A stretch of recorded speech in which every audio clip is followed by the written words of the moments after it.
Hi folks, today we're going to be going through Neil Young and Crazy Horse's version of Hey Hey My My. I think this particular one is actually called, if I go back to the file, yeah, this one's called Hey Hey My My. The acoustic one is called My My Hey Hey. One's out of the blue into the black, and the other one's out of the black into the blue, so your choice.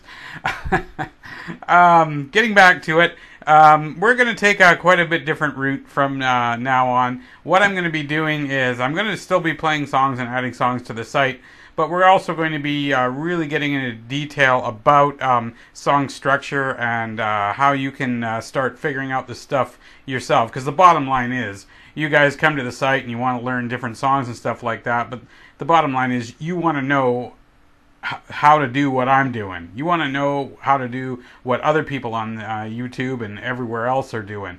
And basically it's play by ear and be able to pick out these songs yourself and then be able to work on them and make yourself that much better.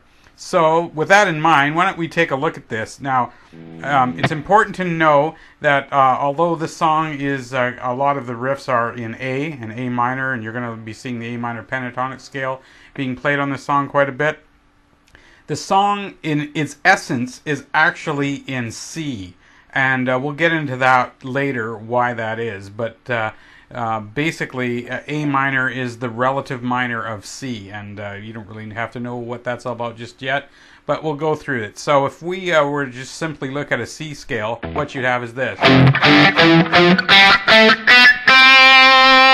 Okay? And if you were to break that down, and if I take it a bit farther, now, if you remove some of the notes of the A of the C scale, what you end up with is this.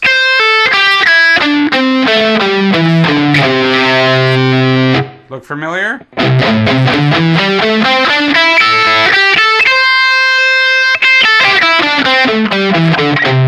Now, you're going to find that your solos are going to become more interesting when we start adding these extra notes. But for now, we'll focus a lot in on the pentatonic. I hope you've been working on this on your other songs. But basically, you just got to know where that anchor finger goes, and then the rest is going to be like this.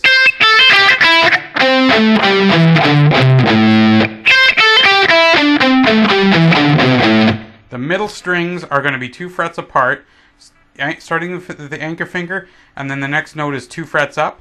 So from G, D, and A, they're all 2 frets apart. Then your high E, your B, and your low E are 3 frets apart.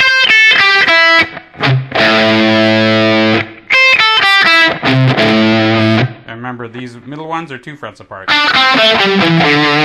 Okay? Now, getting back to the song itself, the song starts in A minor. And this song, I don't have enough distortion on this, and I'm also using a Strat, so it doesn't quite have the oomph that he has on his Les Paul there, but you can experiment with it. It's a ton of distortion, so you know, have fun with what you've got as far as distortion pedals. Just crank it in and do the best you can with this. Essentially, you're just going to start with an A minor. And that's just a straight run on a C scale, starting on A and working your way up to a D. And then back down. Now you're going to start on a B note, A open, G, and back to A minor. Now he does a really weird thing with this A minor. He's going to take this finger here, and instead of playing it like you would with a normal A minor, you're almost playing an F. But you're still playing that A minor form, but you're taking this finger down here and tucking it down. So now you're getting those 2 notes. And you end up getting this. Okay? And I'm palm muting a bit back here to get that. But again, the whole thing is about distortion. So now, there's 2 ways you can do that. You can just hit the D by itself, or you can let the D ring with an A note here, or let it ring with a G note. Either one will work.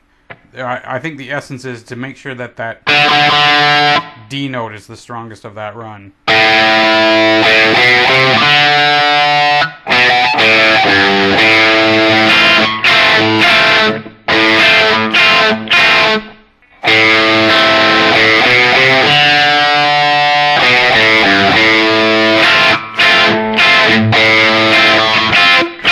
Now when I'm doing that, I'm doing a staccato little strumming here, just straight up. Because I really want that F to come out.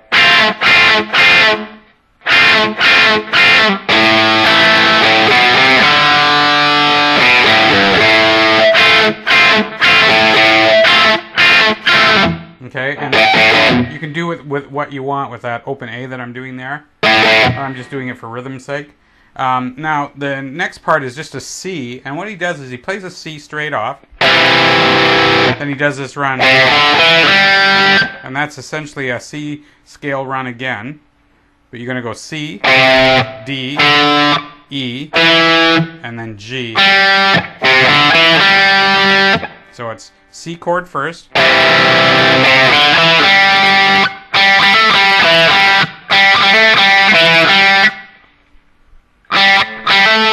so that's 2 G notes, and hammer on the second of the G, giving your A note, and then play the G again, then second fret on your D string, and then back to G. So it's, and then to an A minor. Now this part's really distorted, so I really couldn't make out exactly what he was doing, so I made up something just to keep in rhythm there. So what I did here is this.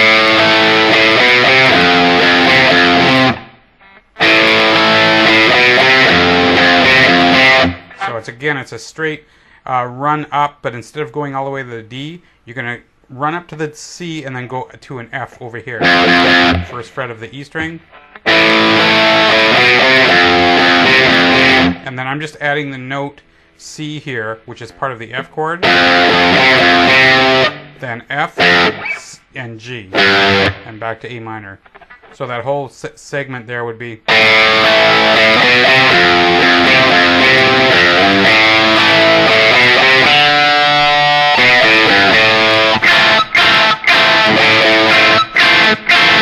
Now when you're doing the soloing again, it's an A minor pentatonic. So, and again, it's very similar to a C major scale. But basically, you're going to be in the 5th fret with your anchor finger. And you're just going to be doing that scale that we've talked about. And he does a lot of stuff where he's hitting that E note and bending this one up to an E. And once in a while, adding the high one there. Does a similar bend, but this time he's on the E string, solid, then he's on the B string on the 15th, and he's bending that note up to an E.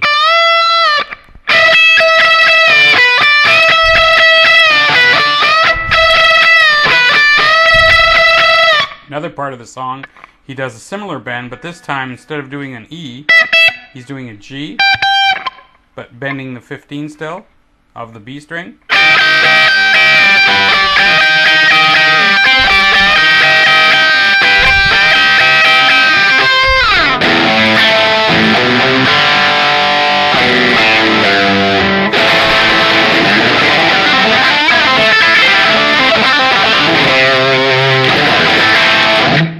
So you can noodle around with that, have some fun with that. Like I said, down the road we will be visiting a lot more of the older songs, and I will be using the method with the pointer and explaining some stuff with that. So hopefully you'll enjoy what will be coming down the road, and we will see you down the road.